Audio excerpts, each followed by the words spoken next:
Merhaba, hoş geldiniz. Bugünkü videoda atalarınızın size mesajları neler? Bununla ilgili video çekeceğiz. Aslında bugünkü açılımın konusu başkaydı. Ama bu konuda çok yoğun mesajlar söz konusu kolektifte. O yüzden buna bakacağız. Demek ki duymanız gerekenler söz konusu. Atalarınızın mesajları doğrultusunda. Yüz yüze online danışmanlıklar açıldı. Tarot yorumlama atölyesinden dolayı yüz yüze online danışmanlıkları kapatmıştım. Tekrar açıldı, soranlar söz konusuydu. Bilginiz olsun. Yüz yüze online danışmanlıklarda sadece tarot kağıt açılımları için randevu oluşturabiliyorsunuz ve Gold danışan paketine dahil değil yüz yüze danışmanlıklar. Zaten detaylı olarak, yazılı olarak size aktarılıyor ve yüz yüze danışmanlıklar karşılıklı sohbet, muhabbet için değil. Tek farkı yüz yüze bu şekilde nasıl yapıyoruz açılımları onun için. O yüzden kurallara uymadığınızda, saygısızlık yaptığınızda danışmanlık sonlandırılır. Bunu da söyleyeyim, yani sonradan hoşunuza gitmeyecek davranışlarla karşılaşabileceğiniz davranışları o zaman yapmayın. Yani kendinizi uzun uzun anlatmanız, hayat hikayenizi anlatmanız, arkadaşmışız gibi sohbet muhabbet etmek için değil. Yüz yüze danışmanlıklar, belirli her danışmanlık belirli profesyonellik çerçevesinde yapılır. Ve bu size uygunsa tercih edersiniz. Tercih ediyorsanız da kurallara uymadığınızda hak ettiğiniz şekilde karşılık yansıdığında ondan sonra ağlayıp işte bilmem ne mağdur edebiyatına girmeyin. Asıl mağduriyet oluşturmaya çalışan enerji vampirliğiyle siz oluyorsunuz. Çünkü bu bakış açısında olanlar için söylüyorum. Aklı başında olan kişiler, evet ben çünkü bekleyenler söz konusuydu danışanlarımdan. Duyurmak istedim bu doğrultuda. Sadece tarot kağıt açılımları için geçerli ve detaylı zaten bilgisi söz konusu, sohbet muhabbet için değil. Ne istediğini bilen, nasıl burada yapılıyor, o danışmanlık süresi içerisinde de bu şekilde açılımınız yapılıyor. Danışmanlık içerisinde ekstra sorularınız cevaplanmıyor. Dediğim gibi bunlar zaten yazılı olarak detaylı aktarılıyor. Ondan sonra okumadınız, unuttunuz, gözünüzden kaçtı. Bunlar tamamen sizin sorumsuzluğunuz. Tercih ettiğiniz şeyle ilgili olan şeyleri okumamak gibi. O yüzden sizin sorumsuzluğunuzla ilgili olan şeyler de sizinle ilgili, bizimle değil. O yüzden de her zaman nasıl ilerleniyorsa yazılı şekilde de belirtildiği gibi kurallar doğrultusunda o şekilde ilerleniyor tüm açılımlarda. Saygısızca davranışlar tespit edildiğinde yazılı olarak belirtilmesine rağmen bunun zıttı şeyler yapmaya çalışıldığında tatlışlık maskesiyle danışmanlık sonlandırılır ve tekrar danışmanlık verilmez bu kişilere. Tekrar buradan da duyurayım. Yüz yüze danışmanlıklar karşılıklı bu şekilde ben hani bu şekilde tercih ediyorum danışmanlığı diyenler için geçerli. Dediğim gibi böyle boş boş muhabbet etmek için değil, psikolog ya da psikiyatra gitmek isteyenler varsa oralara gidebilir. Daha doğrusu kendini böyle uzun uzun anlatmak isteyenler varsa oralara gidebilir. Ya da kendine terapist diyen kişileri tercih edebilir.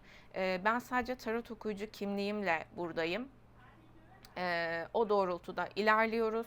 O yüzden de yazılı şekilde zaten aktarılıyor. Tercih etmek isteyenler tercih edebilir. Açıldı. Zaten yazılı olarak da detaylı içeriği söz konusu. Öncesinde zaten bilgilerinizi vesaire aktarmanız gerekiyor. Danışmanlık başladıktan sonra da danışmanlık yapılır. Ve bu kadar. Yani ekstra soru, yani danışmanlık dışında, konu dışında ekstra sorunuz, ekstra sizin hayat hikayeniz dinlenilmez. Bunun için değil. Belirtmek istediğiniz ekstra durumlar, geri dönüşler olursa da yazılı şekilde belirtebilirsiniz. WhatsApp ve mail üzerinden, iletişim araçları üzerinden. Şimdi niyetimi sesli olarak alarak açılıma başlıyorum. Şunu da tekrar söyleyeyim. Zaten gönderi olarak belirttim ama tüm çalışmaları, özel açılımları, danışmanlıkları, tarot atölyelerini, tarot yorumlama atölyesini de bitirdik. Çok şükür. İyiliklere, güzelliklere nasip eden Allah'a şükürler olsun. İyiliklere, güzelliklere nasip eden Allah'a şükürler olsun. Maşallah maşallah diyelim. Tarotu kapsamlı öğrenmek isteyenler de, ben tarot atölyemde bile yaklaşık 40 saat tarot anlattım ve yaklaşık 31 oturumdan oluşuyor. Oturup sohbet muhabbet etmedim. Kendi hayat hikayemi anlatmadım. Boş boş konuşmadım. Hepsi dolu dolu oturumlar ve içerikler. O yüzden de zaten kayıt yaptıran kişilerin de ne zaman uygunsa izleyebileceği ve tercih ederlerse de tekrar tekrar izleyebilecekleri şekilde. Bu arada yüz yüze danışmanlıkla ilgili şunu söyleyeyim. Kayıt vesaire söz konusu değil, yüz yüze olduğu için tüm hakları zaten tarafıma ait. O yüzden de kayıt vesaire söz konusu değil. Ama yine de yüz yüze danışmanlık konusunda çok istekli olanlar vardı. Kısa süreliğine açık da oradan da tercih edip çok sevenler. Herkes kendine neyin iyi geldiğini düşünüyorsa o doğrultuda seçimlerini yapabilir. Dediğim gibi yazılı olarak zaten belirtilecek. Kendinize uygunsa tercih edebilirsiniz. Tüm hizmetleri, tarot atölyeleri, özel danışmanlıklar, yeni oluşturduğum yaklaşık 2 dakikalık bilinçaltı olumlama ve telkin çalışması, bunların hepsine hem video açıklama kısmındaki hem de ekstra belirttiğim site üzerinden de ulaşabilirsiniz. Daha maddi kolaylıkla ödeyebileceğiniz şartlar sunuluyor çünkü sitede. Kartla ya da taksitle ödeme şanslarıyla tercih edenler site üzerinden de kayıtlarını ve randevularını oluşturabilirler. Diğer türlü ödeme tercih edenler de Instagram, DM ve mail aracılığıyla iletişime geçerek randevularını oluşturabilirler. Evet, niyetimi sesli olarak alarak açılıma başlıyorum. Allah'ın rahmeti, merhameti, kolaylaştırıcılığı, sevgisi, korumasıyla, kolaylıkla, sağlıkla, sıhhatle, kolaylıkla, sağlıklı, sıhhatli şekilde, sevdiklerimin de tüm kedilerin, tüm köpeklerin, tüm kuşların, tüm doğanın ve hayvanların da Allah'ın rahmeti, merhameti, kolaylaştırıcılığı, sevgisi, korumasıyla, kolaylıkla, sağlıkla, sıhhatle, kolaylıkla, sağlıklı, sıhhatli, uzun ömürlü, mutlu, huzurlu, güvenli, güvenlikli, güvenli yaşadığı şekilde en iyi, en doğru bilgileri kalbinde, ruhunda, enerjisinde, davranışlarında, yaşam şeklinde, yaşayış şeklinde, davranışlarında, tüm kedilere, tüm köpeklere, tüm kuşlara, tüm doğa ve hayvanlara karşı sevgi, saygı, merhamet barındıranlar ve bu dünyada tüm kedilere, tüm köpeklere, tüm kuşlara, tüm doğa ve hayvanlara karşı sevgi, saygı, merhametle davranarak yaşayanlar ve yaşamaya çalışanlara niyetle yapacağım açılımlar olacak. Allah tüm dünyada, tüm her yerde, tüm enerjisel boyutlarda, tüm boyutlarda, tüm olasılıklarda, tüm zamanlarda, tüm dünyada, tüm her yerde, tüm kedileri, tüm köpekleri, tüm kuşları, tüm doğa ve hayvanları rahmeti, merhameti, kolaylaştırıcılığı, sevgisi, korumasıyla, kolaylıkla, sağlıkla, sıhhatle, kolaylıkla, sağlıklı, sıhhatle, uzun ömürlü, mutlu, huzurlu, güvenli, güvenlikle, güvenli şekilde yaşatsın. Tüm dünyada, tüm her yerde, tüm enerjisel boyutlarda, tüm boyutlarda, tüm olasılıklarda, tüm zamanlarda, tüm dünyada, tüm her yerde. Ve öyle de oldu, öyle de oldu, öyle de oldu, böyle de oluyor, böyle de oluyor, böyle de oluyor. Amin, amin, amin. Allah tüm dünyada, tüm her yerde, tüm enerjisel boyutlarda, tüm boyutlarda, tüm olasılıklarda, tüm zamanlarda, tüm dünyada, tüm her yerde, tüm insanların, tüm enerjilerin, tüm varlıkların, tüm insanların kalplerini, ruhlarını, enerjilerini, davranışlarını, yaşam şekillerini, yaşayış şekillerini, davranışlarını, tüm kedilere, tüm köpeklere, tüm kuşlara, tüm doğa ve hayvanlara sevgili, saygılı kılsın.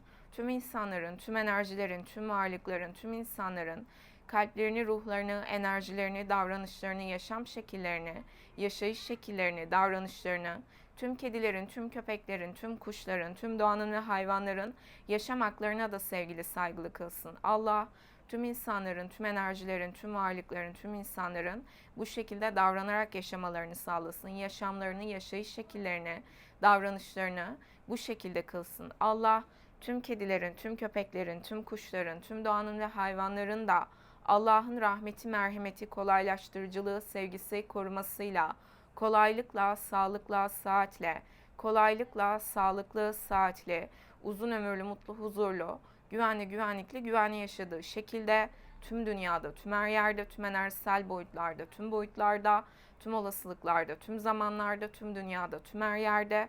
Böyle doldu, böyle doldu, böyle doldu. Böyle doluyor, böyle doluyor, böyle doluyor. Amin, amin, amin. Tüm kedilerin, tüm köpeklerin, tüm kuşların, tüm doğanın ve hayvanların Allah'ın rahmeti, merhameti, kolaylaştırıcılığı, sevgisi, korumasıyla, kolaylıkla, sağlıkla, sıhhatle, kolaylıkla, sağlıklı, sıhhatli, uzun ömürlü, mutlu, huzurlu, güvenli, güvenlikle, güvenli yaşamalarını seçiyorum. Tüm dünyada, tüm her yerde, tüm enerjisel boyutlarda, tüm boyutlarda, tüm olasılıklarda, tüm zamanlarda, tüm dünyada, tüm her yerde. Böyle doldu, böyle doldu, böyle doldu. Böyle doluyor, böyle doluyor, böyle doluyor. Amin, amin, amin. Tüm kediler, tüm köpekler, tüm kuşlar, tüm doğa ve hayvanlar Allah'ın rahmeti, merhameti, kolaylaştırıcılığı, sevgisi, korumasıyla, kolaylıkla, sağlıkla, sıhhatle, kolaylıkla, sağlıklı, sıhhatle, uzun ömürlü, mutlu, huzurlu, güvenli, güvenlikli, güvenli şekilde yaşıyorlar. Tüm dünyada, tüm her yerde, tüm enerjisel boyutlarda, tüm boyutlarda, tüm olasılıklarda, tüm zamanlarda, tüm dünyada, tüm her yerde. Böyle doldu, böyle doldu, öyle doldu, böyle doluyor, böyle doluyor, böyle doluyor. Amin, amin, amin. Evet. Güzel niyetlerimizi aldım.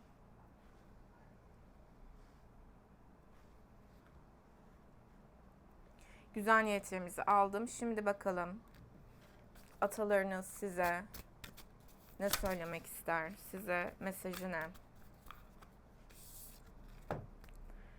Daha hemen zaten mesaj çıktı. Oracle's Gift. Bu arada şu ojem şöyle soyuldu. Şöyle göstereyim. Oracle's Gift. Burada şu mesaj söz konusu. Bazılarınızın doğuştan bazı yeteneklerinizin olduğunu söylüyor kartlar. Bazı şeyleri olmadan önce sezmek gibi. Ama bizim sezgilerinizin, hislerinizin kuvvetli olması gibi.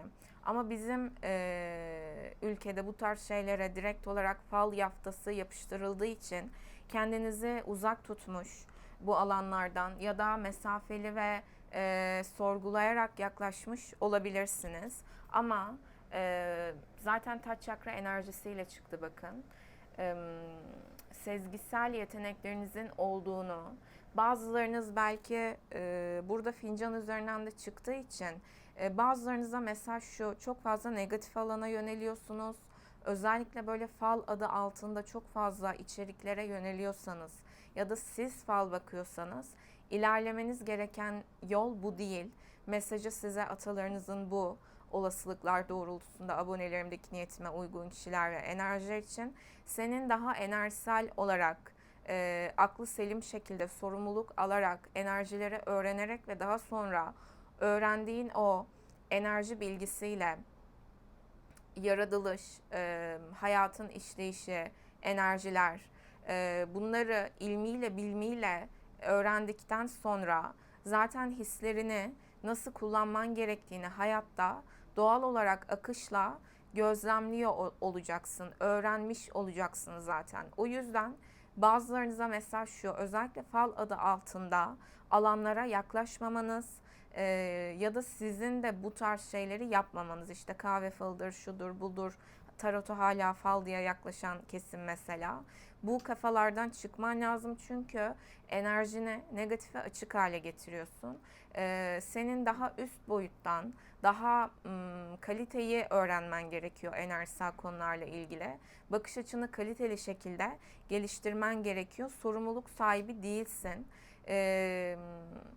Kolay alanlara çok fazla meylediyorsun ya da herkes zaten yaptırıyor falan diye meylediyorsun. Ama senin yolun çok daha derine, öğrenmek üzerine ve bunu kendi mesleğin, kendi hayatın buralara entegre etmek üzerine.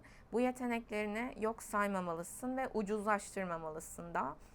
Kaliteli şekilde enerjisel konularla ilgili eğitimler alıp, bilgiler edinip, akışla birlikte zaten hayatında nasıl değerlendireceğini gözlemliyor ve öğrenmiş olacaksın, öğreniyor olacaksın diyor size atalarınız. İçinizdeki ışığı ve sezgileri kullanmak ve öğrenmekle ilgili Bu size zaten hediye gibi verilmiş.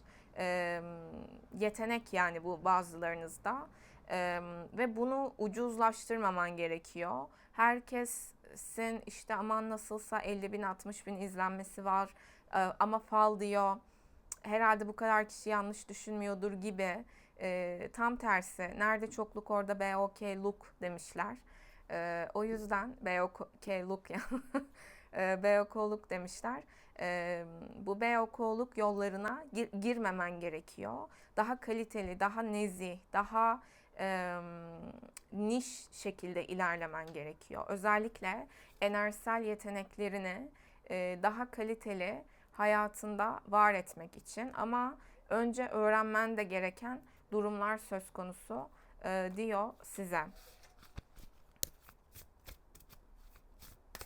Bazılarınızın çok sevdiği içecekler olabilir. Kahvedir, çaydır, bitki çayıdır, şerbettir gibi çorbadır. Bunlarla ilgili bir mesaj da hissediyorum. Belki bu atalarınızın da çok sevdiği bir şey size geçmiş olabilir. Hani o da seviyordur, o size geçmiştir gibi. Böyle bir şey hissediyorum. Sanki böyle bazılarınız için atalarınız diyor ki onu ben de seviyordum ve sen de şu anda çok içiyorsun, çok seviyorsun o içeceği deyip böyle gülümsüyorlar sanki. Böyle akış söz konusu.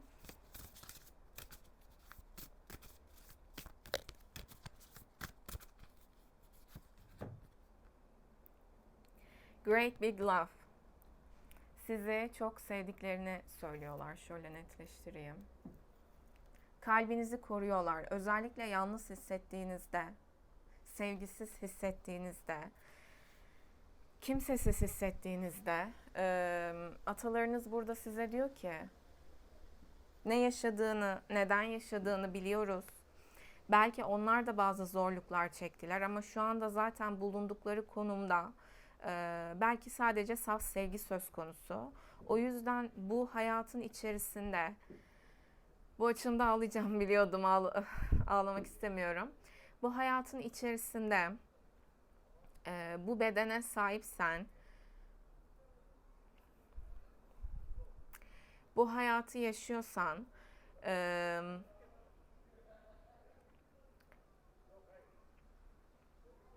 çok şanslısın. Her anın tadını çıkar ve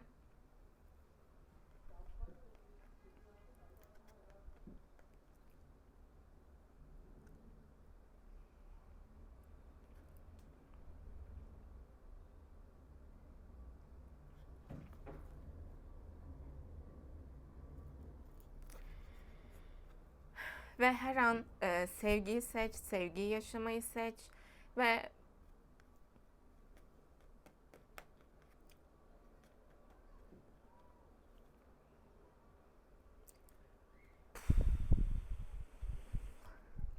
konuşmaya başladığım an ağlayacağım için durarak yorum yapabiliyorum.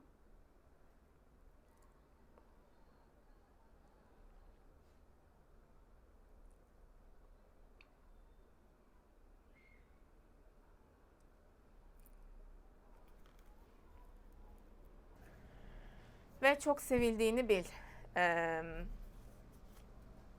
Onların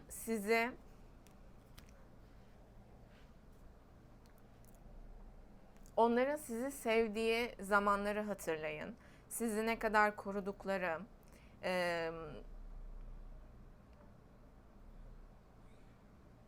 bazılarını tanımıyor olabilirsiniz ama onların sonrasında, yani çok eski olan atalarınızı özellikle, onların sonrasından gelenler zaten yine onların sevgisini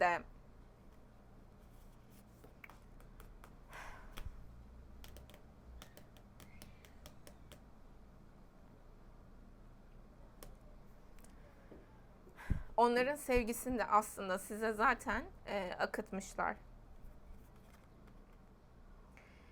Kalbinize uygun olmayan her şeyden korunuyorsunuz. İlişkilerden, kişilerden, arkadaşlıklardan.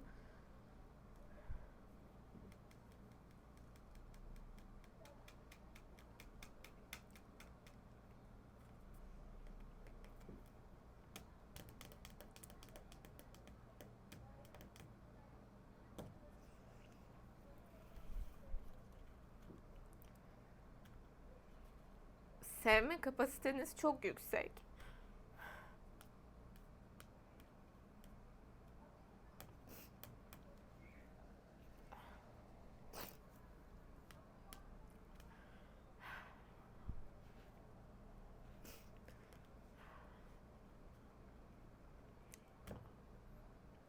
Çok akış var da söyleyebilsem.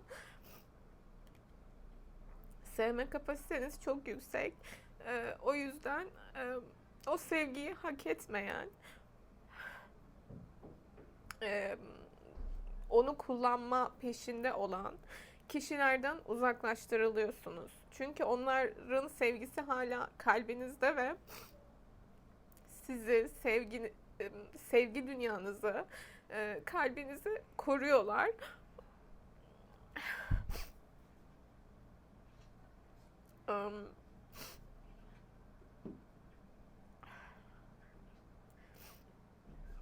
Duygularınızı onurlandırın. Sevmeye devam edin.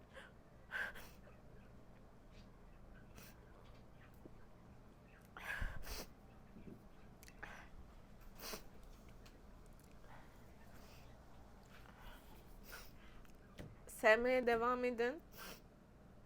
Kendinizi yalnız hissettiğiniz zamanlar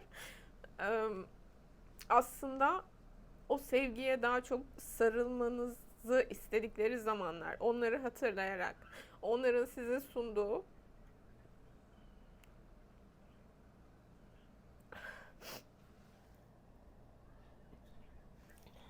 sevgiyi hatırlayarak bütün makyajımda aktı.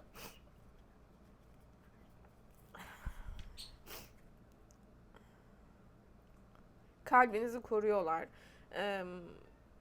O yüzden belki bazı kişilerden uzaklaşıyorsunuz, yalnız hissediyorsunuz ama bu aslında sevgisiz kaldığın anlamına gelmiyor. Tam tersi, çok seviliyorsun ve kendine kadar sevildiğini görmen gerekiyor.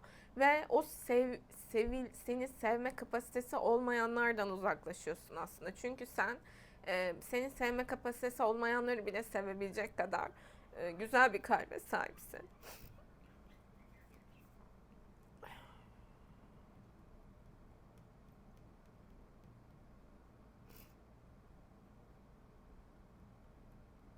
Mutlu olmanızı istiyorlar.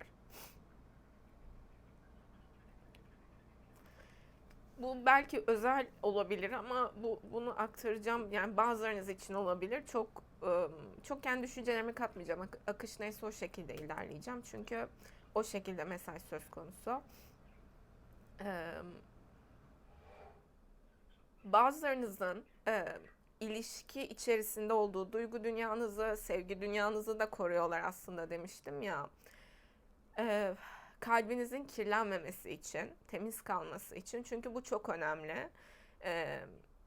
Ruh olduğunuzda, yani ruhunuz var olmaya devam ettiğinde, çünkü o sevgi var olmaya devam edecek ve ondan uzaklaşmamanız gerekiyor. Mesela kader çarkı kartında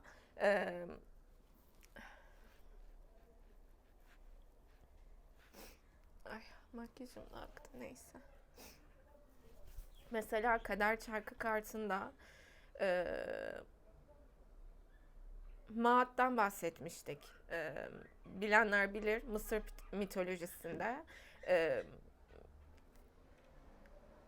ölülerin kalplerini tartıyor ve karşısında tüy var ve o tüyden ağırsa kalp yer altına gönderiliyor ve o tüyden hafifse yukarıya, cennete gönderiliyor şeklinde mitolojik hikayesi.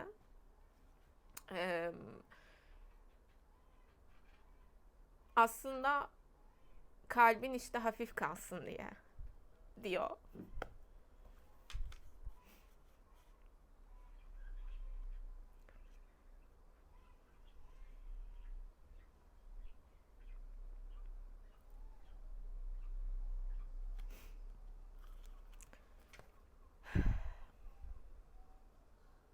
Çünkü bu yaşamda da bu çok önemli.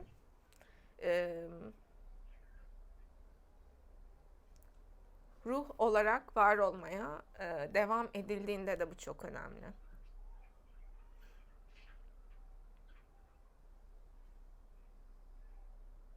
şunu söyleyecektim.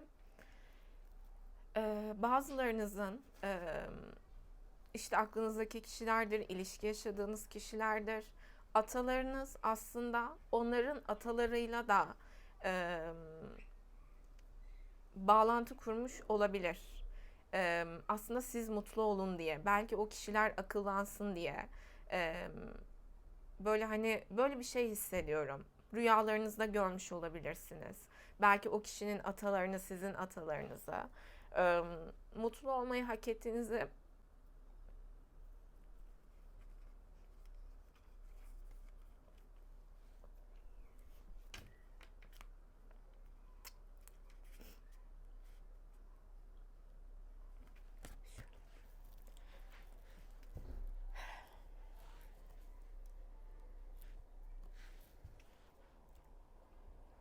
mutlu olmayı hak ettiğinizi biliyorlar ve sizin de bilmenizi istiyorlar.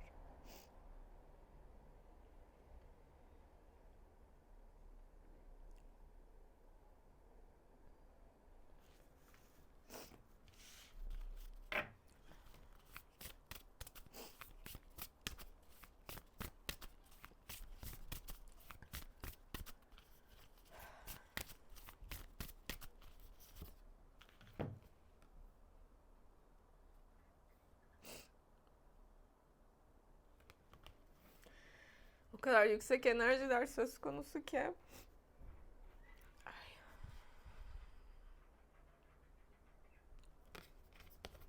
Opening to Discovery kartı çıktı.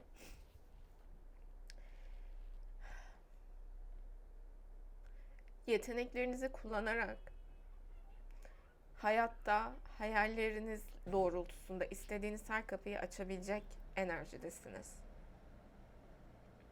Ve keşfetmenizi istedikleri bazı şeyler var. Ben bunu daha çok ev, araba ve mal mülk, özellikle size bıraktıkları bildiğiniz ya da bilmediğiniz durumlar olabilir. Bazılarınıza mesaj araştırmanız, yani size ne kaldı miras olarak, oralardan hayatınıza özel, size özel hem mesajlar görebilirsiniz öğrendiğiniz şeylerle ve hayatınızda yepyeni ve çok güzel kapılar açabilirsiniz.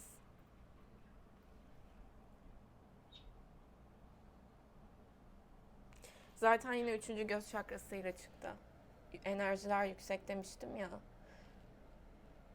Ve yine burada şunu görüyorum. Sezgilerini hayatında kullan, çünkü bazı kapılar sezgilerin ve enerjisel konularda ki sorumluluk bilincinle açılacak sana. Lay lay lom değil. Başta söylediğim gibi kısa yoldan değil. Mesela yani ben mesela tarot atölyesi açtım. Kısa yoldan öğretmek istesem maksimum 4 saatlik 6 saatlik atölye olurdu. Ama bu alanlar öyle lay lay lom alanlar değil. O yüzden tüm her şeyiyle olabildiğince ilerledik.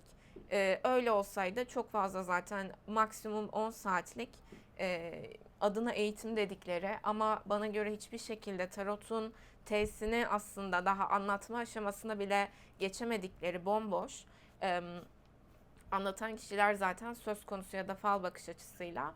Hayır. Burada sizin de bu tarz kişilere dikkat etmeniz lazım. Çünkü enerjisi baştaki mesajı çıkıyor.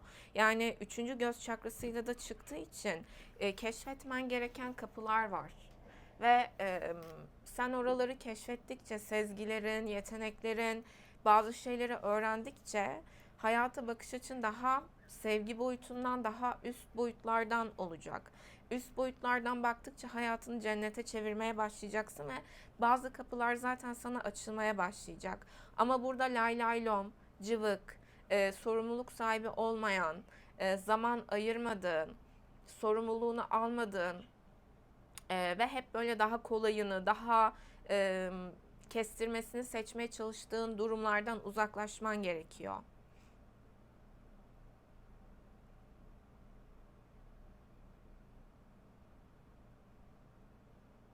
Kendi cennetini bu dünyada oluşturabilecek önemli yeteneklerin söz konusu ve O anahtar sende.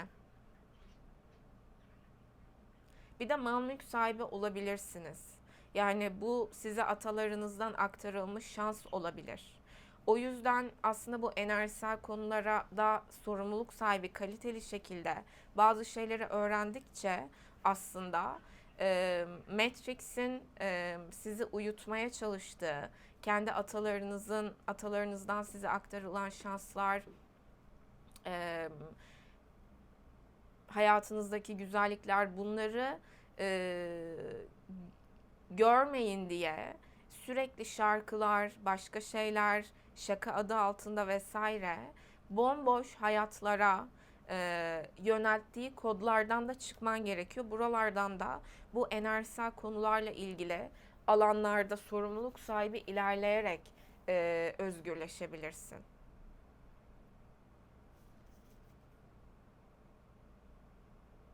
Ve onları ziyaret edin, edebiliyorsanız.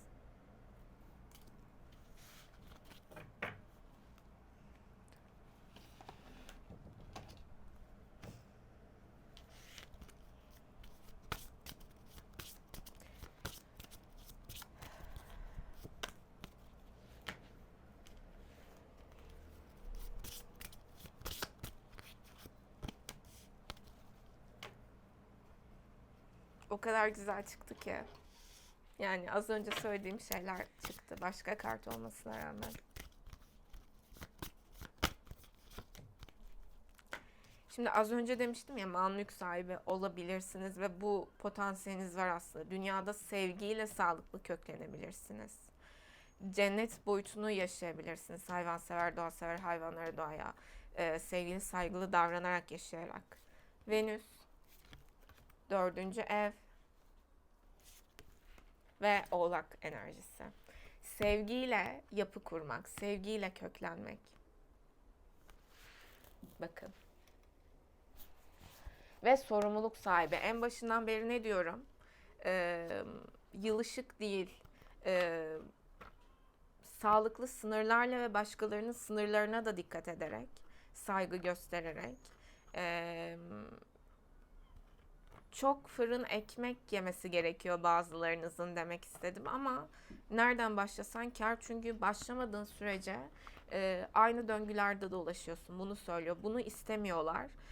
Sen sevgiyi yaşatma ve sevgi doğrultusunda düzgün yapılar kurulabileceğini, düzgün aileler, sevgiyle zenginlik, bolluk, bereket, o sevginin hayvanlara, doğaya yansıtılması, hayvanların, doğanın sağlıklı, saatli, uzun ömürlü, mutlu, huzurlu, güvenli, güvenlikli, güvenli yaşadıkları düzenlerin oluşturulması. Yani sen çok önemli sevgi yapısını kurabilecek kendi hayatında ve dünyada da potansiyele sahipsin. Bunu kullanman gerekiyor. Ve sahip olduğunuz her şeye şükredin. Yaşadığınız yer, ev, oda, çalışma ortamlarınız, buraların kıymetini bilin. Yani otel değil orası, okey? Otele de zaten düzgün yaklaşmak gerekir, ama yani nasıl diyeyim? Temizlemek, mutlu olacağınız şekilde dizayn etmek, keyfini çıkarmak, şükretmek. Ya zaten çok net köklerinden sana sevgi akıyor diyor. Venüs 4. ev Oğlak. Ve sen de bu sevgiyi sağlam yapılar kurarak devam ettirmen gerekiyor. Evliliklerle ilgili gecikmeler yaşadıysanız bazılarınız, bunun sebebi sorumluluk sahibi yaklaşmamanız, ilişkilerinize de hayatlarınıza da. Yani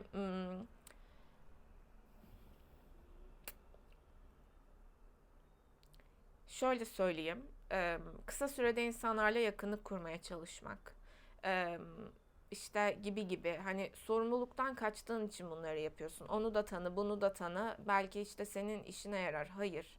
Senin zaten tüm yeteneklerin sana aktarıldı. Sen insan ilişkilerinde de mesafeli olmalısın. Hizmet aldığın, hizmet verdiğin yerlerde de mesafeli olmalısın.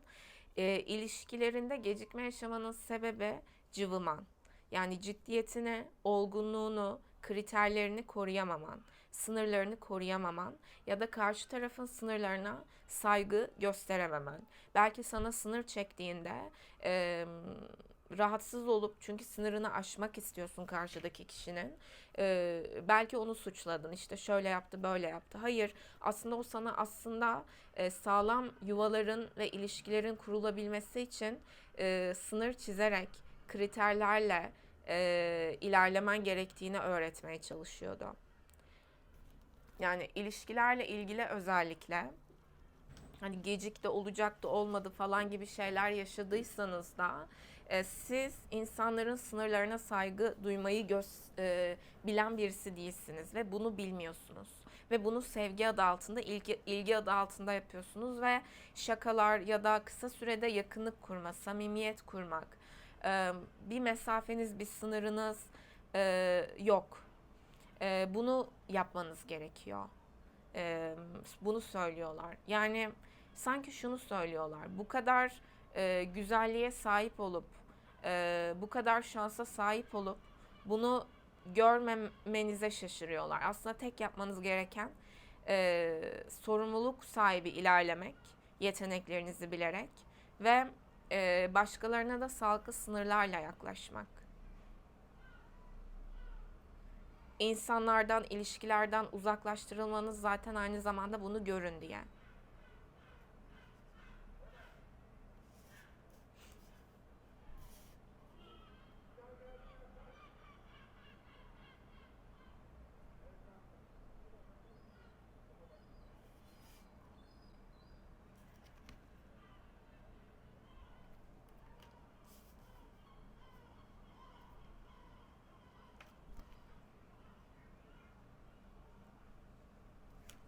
Evet. Buradan da devam edelim.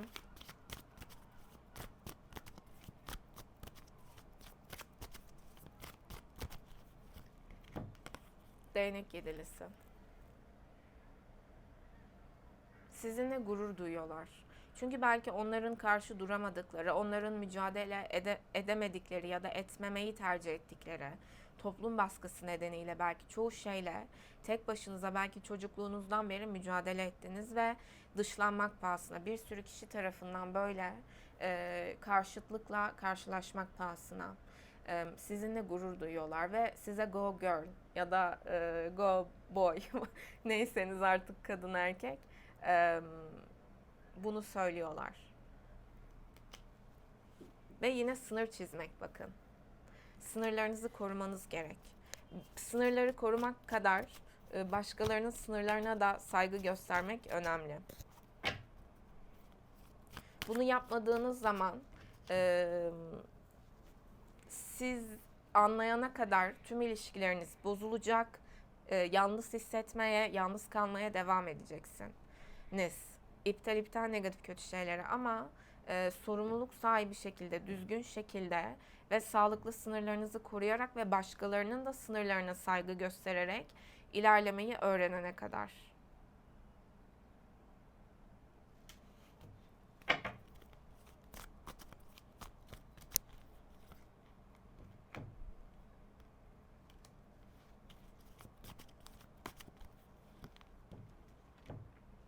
Evet.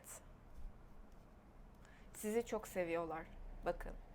Yani köksel bir sevgi akıyor. 4. evde Venüs Oğlak çıktı. En baştan beri zaten daha bu kartları çekmeden de söylemiştim. Size köksel bir sevgi akıyor ama siz bu sevgiyle mücadele ediyorsunuz. Öğrenmeniz gereken şeyi öğrenmemek için, öğrenmek istemediğiniz için. Şunu söylüyorlar. Aslında sen bunu daha önce öğrenmiştin. Yapman gereken çok kolay. Mesafe koymak, sınırlarla ilerlemek, insan ilişkilerinde özellikle ve kaliteli davranışlar geliştirmek. Yani kendi danışmanlıklarımdan örnek vereceğim yine.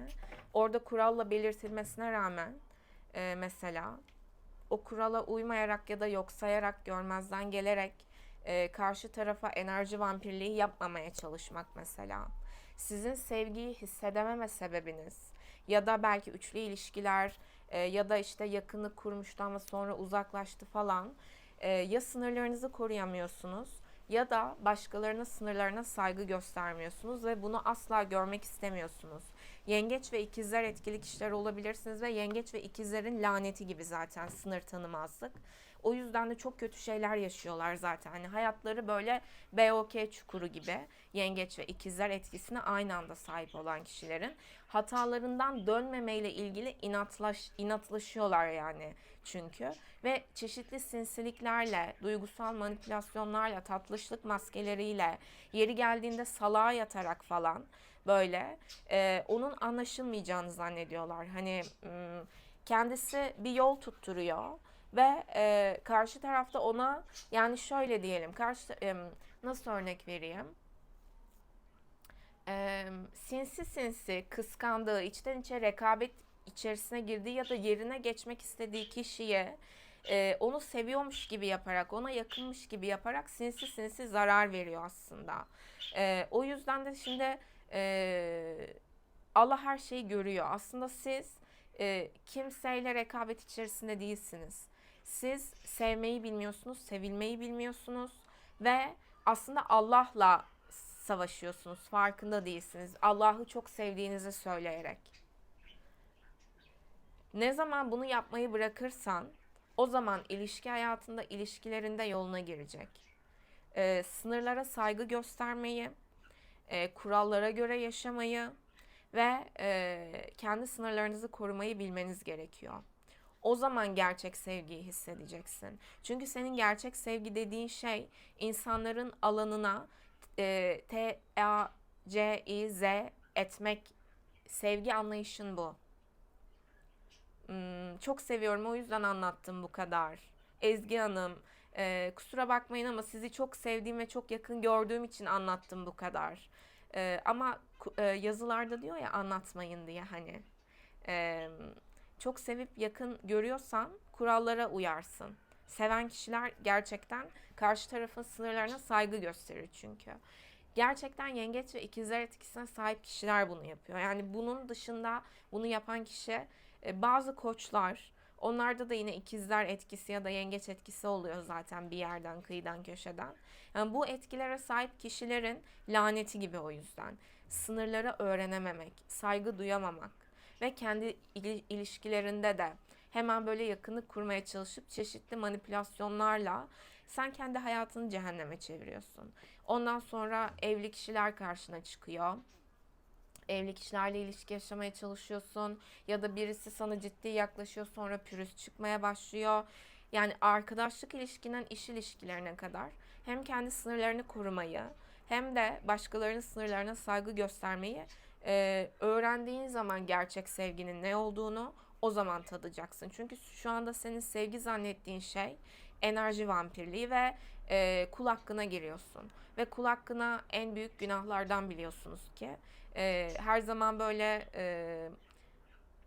asıl işte böyle kısa sürede yakınlık, ben bunu hep diyorum, canım cicim diyen, kısa sürede yakınlık kurmaya çalışan, kişilerin kurallarına, sınırlarına ama çok seviyorum ondan böyle yaptım, ama çok sevdiğim için gibi maskelerle ihlal etmeye çalışan ve bunu sevgi zanneden enerji vampirliklerini kişilere zaten dikkat etmek gerekiyor. Sizin bu taraflarınızı aşmanız gerekiyor artık. Çünkü bunu aşamadıkça soyunuzdan gelen sevgiyi de hissedemiyorsunuz, hak edemiyorsunuz diyecektim. Hak edemiyorsunuz aslında, hissedemiyorsunuz yani. Ve arkadaşlık ilişkileriniz, iş ilişkileriniz, buralarda da inatlaşıyorsunuz ama sizin aslında siz insanlarla inatlaştığınızı zannediyorsunuz. Gözükmediğini zannederek, ama aslında siz Allah'la savaşıyorsunuz. Tövbe haşa. Sınırlara saygı duyman gerekiyor. Bunu öğrenmen gerek ve atalarınız da size bunu söylüyor. Ne zaman öğreneceksin bunu? Ne zaman artık mücadele etmeyeceksin tatlışlık maskesiyle?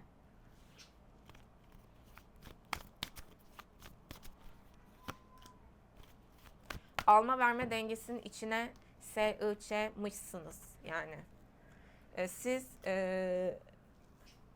tatlışlık maskesiyle hep size verilsin istiyorsunuz. Yengeç ve ikizler etkisi taşıyan insanların ortak özelliğidir. kaşıkla verip kepçeyle almaya çalışırlar. Siz alma verme dengesini içine sıçmışsınız hayatınızda. O yüzden de burada o yüzden diyor zaten. Sorumluluk sahibi ve sınırlarla ilerlemen gerekiyor. Bilmiyorsun ama büyük ihtimal şimdi bunu duyduğunda bunun sert davranış falan olduğunu zannedeceksin. Öğren. Öğrenmen gerekiyor. Başkalarının alanına da taciz etmeyi bırakacaksın. İşte sevgi adı verdiğin, bilmem ne adı verdiğin şekilde bahane uydurmayı bırakacaksın.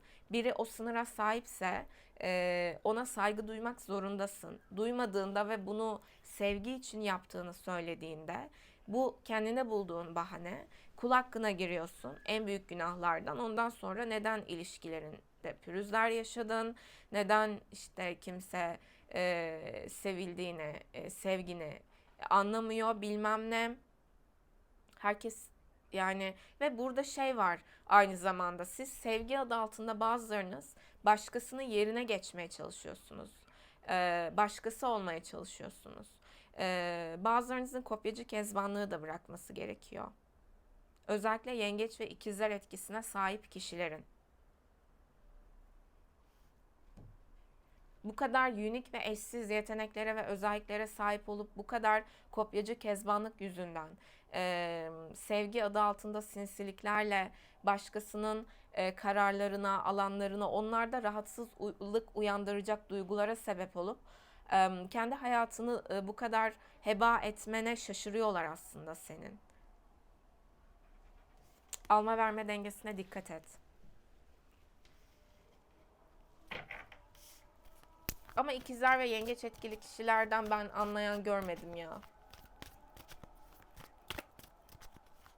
Çok kötü şeyler yaşasalar da iflah olmuyorlar. Yani zaten 4. ev en karanlık ev yani. Kendi cehennemlerinde debelenip duruyorlar. O yüzden herkesin kendi tercihi. Ama burada atalarınızın size mesajı bu şekilde gözüktü.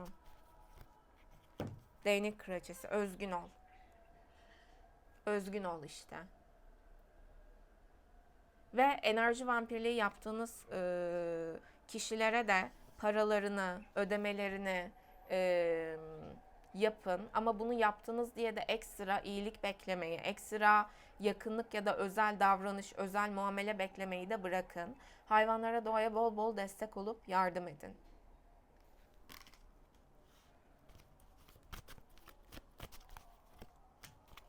Evet, kalitenin farkına var.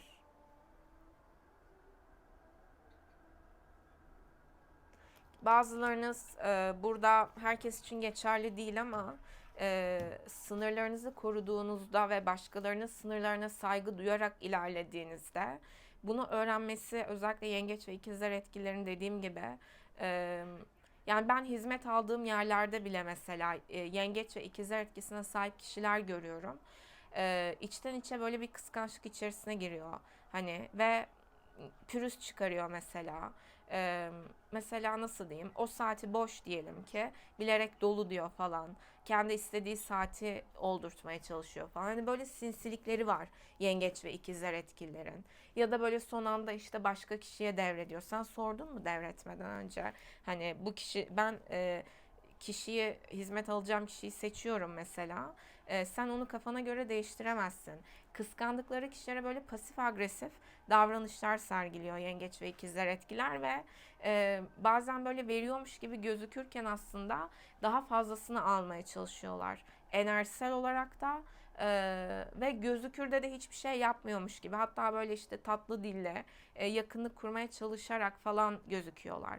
O yüzden kendinizdeki bu davranışları artık değiştirmeniz gerekiyor. Çünkü savaştığınız kişi insanlar ya da başkaları değil. O insanlardaki de can, o insanlardaki de hak. Sizin savaştığınız kişi Allah ve Allah'la savaşılmaz. Çünkü o insanlardaki hakkı, o insanlardaki canı görmüyorsunuz ve hayat sadece sizin duygularınız ve düşüncelerinizden ibaretmiş gibi görmek isteyip tatlışlık maskesiyle alma verme dengesinin ağzına sıçıyorsunuz yani. Buna da sistem izin vermez. Ve atalarınız da bundan çok rahatsız. Çünkü kalitenizi düşürüyorsunuz.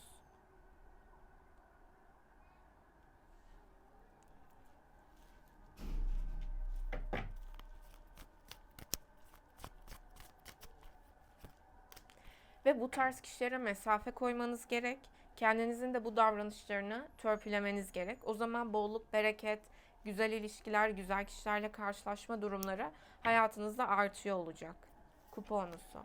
Yine sizi çok sevdiklerini söylüyorlar. Bazılarınızın hayvan sorumluluğu alması gerektiğini görüyorum. Gerçekten sağlıklı şekilde sevgiyi öğrenmek için. Sizin çünkü sevgi zannettiğiniz şey sevgi değil. Aslında çoğu başkasının yerine seçilme isteği. Kıskanıp canım cicim diyerek o kişileri kötü hissettirmeye çalışmak, pasif agresif davranışlarla örnek söz konusu. Bunu zaten anlayan anlar. Kendinizin yaptığı ve başkalarının size yaptığı bu durumları ya da mesela hizmet alıyorum, bir şey var, aslında o şeyi yapabiliyor mesela, bilerek yapamıyormuş gibi davranıyor falan hani. Ya da mesela hani bunları yapıyorsunuz bazılarınız hayatınızda. Bunları yapmayı bırakmanız gerekiyor. Çünkü tövbe haşa kimse Allah'ı kandıramaz. Ve Allah'a savaş açtığını zanneden herkes yenilir. Ve siz zaten çokça kez yenildiniz. Çokça kez kaybettiniz. Artık aklınızı başınıza devşirmeniz gerekiyor. Gerçek sevginin ne olduğunu sağlıklı şekilde bu pasif agresif kıskançlık, başkasının yerine seçilme, kopyacı kezbanlık, bunları aşarak ya da size bu şekilde davranan kişilere sınır çizerek ilerlemeniz gerekiyor. Özgün şekilde kalitenizi koruyarak sınırlarla ilerlemeniz gerekiyor.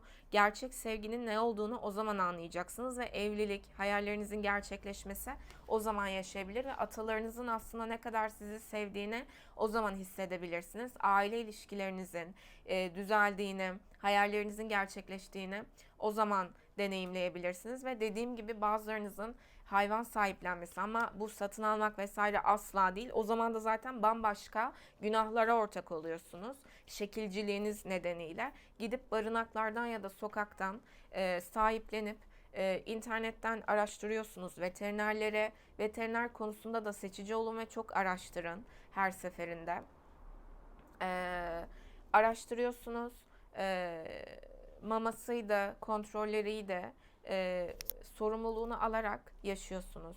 Bazılarınızın hayvan sahiplenmesi ve hayvan sorumluluğu üstlenmesiyle ilgili size mesajları söz konusu atalarınızın. Çünkü gerçek sevgiyi öğrenmenizin buralardan geçtiğini düşünüyorlar. Aynı evde yaşayarak onun sorumluluğunu alarak, onu gözlemleyerek, hissederek, koşulsuz sevgiyle gerçek sevgiyi o zaman anlayacaksın. Ve sevgi doğrultusunda düzgün sorumluluk almayı o zaman anlayacaksın. O yüzden ama gerçekten uzun vadeli bakacağınız şekilde bu sorumluluğu almanız gerekiyor. Çünkü sonradan zaten hayatınız tekrar bok çukuruna döner. Yani ağzımı bozmayayım dedim ama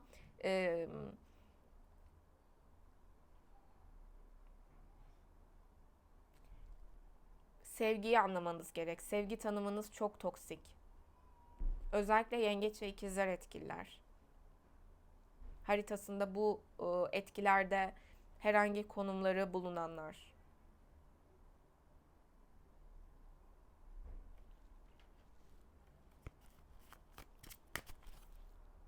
Son mesaj çekeyim dedim. Kuponunuz, yani sizi çok seviyorlar ama siz o sevgiyi görebilecek, anlayabilecek aşamada değilsiniz.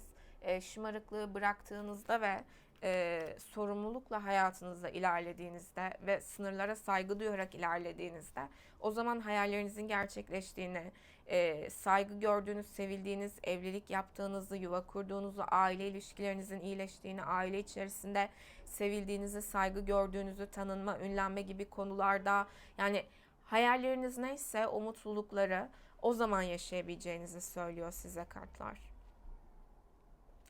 Evet, açılım abonelerimdeki niyetime uygun kişiler ve enerjiler için olasılıklar doğrultusunda bu şekildeydi. Uyumlandığınız